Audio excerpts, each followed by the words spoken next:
Why not? Because after 22 years since EDSA Uno, when we were marching in the streets and I was a student leader, the issues were then corruption, human rights violations, poverty, insurgency. As a student leader then, I and many of us in that generation risked our lives to fight corruption, human rights violations, poverty, insurgency. Why not? Because 22 years later, when we read the newspapers, listen to the radio and television, watch television, the issues are what? Corruption, human rights violations, poverty, insurgency. We have not moved. Why not change? Because we have not changed significantly. Why not change? Because we are crying out for change. Because after 2.5 decades or 3 decades, we are nowhere near what we may say or what we would aspire for in terms of a nation that we can be proud of. Why not? Because we must do something and not watch idly by. Why not? Because hindi naman tayo maaaring basta manood lamang at tingnan lamang ang mga nangyayari sa ating mga kapaligiran at sabihin, wala naman tayong magagawa. Hindi naman magbabago yan. Hindi tayo maaaring magwalang kibo. You know, the data and research will show us that indeed there is so much that has to be done and so much that has passed us by in the last 30 years. 1981 to 2007, the per capita income of China, alam natin yung ibig sabihin ng per capita income, ang kinikita ng bawat mamamayan. Ang per capita niya umangat ng 400% in that 25-year period. Ang per capita income ng Thailand, kinikita ng bawat mamamayan, umangat ng 100%, 81 to 2001. Tayo sa Pilipinas, ang Malaysia, 150% ang inangat, 81 to 2001. Tayo, magkano ang kinikita ng bawat mamamayan after 20 years? Paano nagbago? 0%. Ang kinikita ng bawat mamamayan noong 1981 hanggang 2001, ganun pa rin, walang pinagbago. Nagbago ng konti in the last 6 years. 0.75% ang angat. Wala pang 1%. Ang ibig sabihin nito, in the last 30 years, we slept. In the last 30 years, the quality of life by and large in this country has not moved. Why not? You tell me. Because we will be content? Because we accept this as a given? Because we will say, ganun talaga ang buhay, wala tayong magagawa? Because wala tayong maaring gawin, tatanggapin na lang natin ito? I will not accept this. I refuse to accept this. I refuse to say that the Filipinos, our people, are incapable of solving the problems that we are confronted with. I refuse to accept that our people, that our nation, will continue in the next 30 years to lag behind. Why not? Because we must do something about it. Dapat may gagawin tayo. Dapat meron tayong hakbang na may sasagawa. What went wrong? Some of you may be asking, ba't nagkaganito? Ganito na lang ba ang kakayanan natin? Is this how mediocre we are as a people? What went wrong? If you ask me, as a student of public administration and a student of politics, by and large, our leaders, our public sector leaders, have failed us. Our policymakers, coming up with policy formulations, have failed us. Because if they made policy formulations that were appropriate and our leaders implemented these policies effectively, then we wouldn't be where we are today. The rest of the region Umaarangkada ang ekonomiya, tayo, ala, bokya, kulelat. Some are saying, well, there have been improvements in the last 5-6 years in terms of economic growth. You need to have at least 3 or 4 years of 7 or 8% growth sustained to begin to address poverty levels in our country squarely. 1 or 2 years is not enough. And poverty in our country, obviously, is reaching the level of 40% of the entire population of nearly 90 million. So indeed, we have no luxury of time in terms of addressing the problems of this country. Our leaders have failed us. That is the proposition.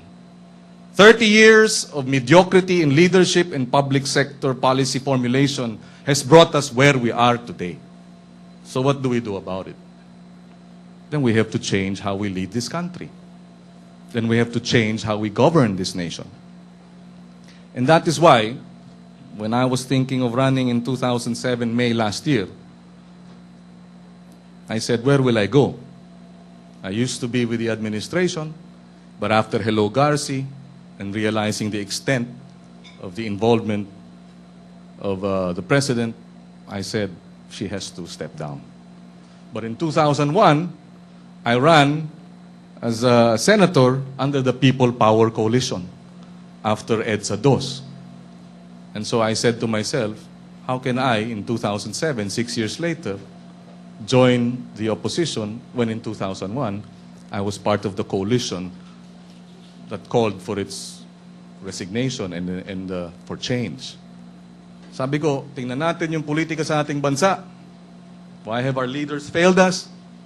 And if you look at the administration and the opposition, may pagkakaiba ba kung titingnan natin? Yung dating administrasyon, pumunta sa oposisyon. Di ba? Yung dati namang oposisyon, pumunta sa administrasyon. Parang musical chairs na palipat-lipat at papalit-palit. It's as if it does not matter. Not it's as if. Obviously, it does not matter what you stand for. It does not matter where you stood, the principles you have espoused. What matters in that game is that you win.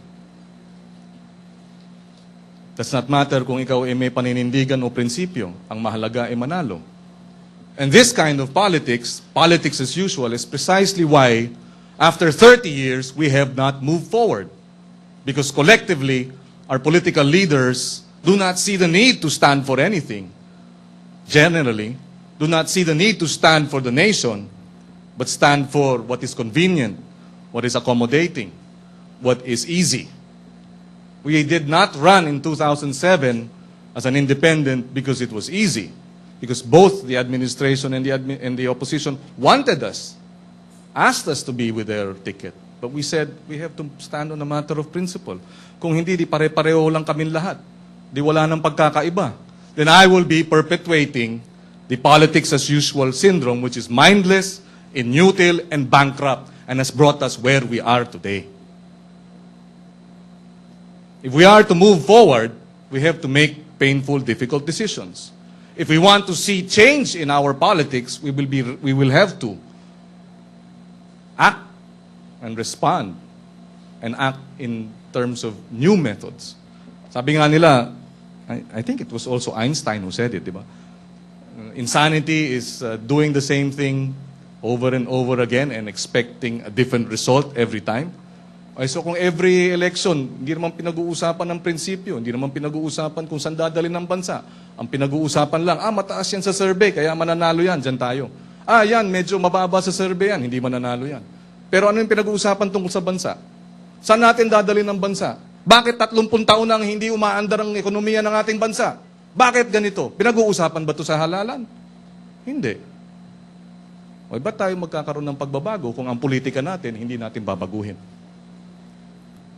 Old methods will never result in new solutions or a new system and a new environment. Old methods will bring about the same set of old systems, habits, practices, and tradition. And that's why we decided it's about time we move out of that mold, chart a different course, provide alternatives, provide a different way of politics, which is, again, if I may say, neither the administration nor the opposition, hindi yung palitan at balimbingan, kung hindi yung pamamahala at pamumuno na makabago, yung naninindigan at mayroong prinsipyo. Now, what do we do today? After that experience, yung politics as usual, obviously, after my winning in 2007, hindi pa pala nariyan ang pagbabago. No? So it is just a first step in terms of wanting the change that we want to happen. It is a first step. What we have proved then is that they were telling me it's political suicide. Sabi nila, alam mo, sabi ng mga communication experts namin, you know, the people will not understand independent. Ang alam lang nila, admin or opposition. Kaya wag mong gagawin yan. So, what happens next? If you ask me, the challenge is, how do we move away from politics as usual? How do we defeat traditional politics as something that has precisely failed to move our nation forward? That is the challenge for us now in 2010 and beyond.